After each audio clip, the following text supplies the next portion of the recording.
ଏହି ଦେଶରେ ପ୍ରଥମେ ଜାରି ହୋଇଥିଲା ପ୍ଲାଷ୍ଟିକ ନୋଟ। ନୋଟକୁ ନେଇ ଅନେକ ଦେଶରେ ଭିନ୍ନ ଭିନ୍ନ ନିୟମ ରହିଛି। ପ୍ରତି ଦେଶରେ ଏପରି ଏକ ବ୍ୟାଙ୍କ ରହିଛି ଯାହା ନୋଟକୁ କଣ୍ଟ୍ରୋଲ କରିଥାଏ।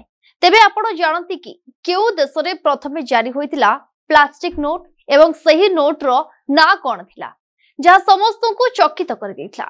ତେବେ ଏହି ଦେଶଟି ହେଉଛି ଅଷ୍ଟ୍ରେଲିଆ। 1988 ମସିହାରେ ଏଠାରେ ପ୍ଲାଷ୍ଟିକ ନୋଟ ଜାରି ହୋଇଥିଲା। ଏହି note royal bank of Australia ଜାରି କରିଥିଲା। ଏହି ନୋଟର ନାଁ ହେଉଛି ପଲିମର କରେନ୍ସି ବା ପଲିମର ନୋଟ। $10 ଏହି ପ୍ଲାଷ୍ଟିକ ନୋଟ ଅଷ୍ଟ୍ରେଲିଆର 200 ବର୍ଷ ପୁରୁଣା ଉତ୍ସବର ଝଲକ ଦେଖିବାକୁ ମିଳିଥାଏ। ତେବେ ଏହାକୁ ଜାରି କରିବାର ଅନେକ କାରଣ ରହିଛି। ଦାବି କରାଯାଇଛି କି ଏହି ପ୍ଲାଷ୍ଟିକ ନୋଟ ଅଧିକ ମଜବୁତ ହୋଇଥାଏ, ଏହା ସଫା ସୁତୁରା ରହିଥାଏ ଏବଂ ଏହାର ନକଲି ନୋଟ ତିଆରି କଷ୍ଟକର। ଅଷ୍ଟ୍ରେଲିଆ ପରେ କାନାଡା, ୟୁକେ, ନାଇଜେରିଆ, ଭିଏତନାମ ଏବଂ ରୋମାନିଆ ପରି ଦେଶ ପଲିମର ନୋଟ ତିଆରି କରିଥିଲେ ଏବଂ ପରେ ପରେ ଏହାକୁ ଜାରି କରିଥିଲେ।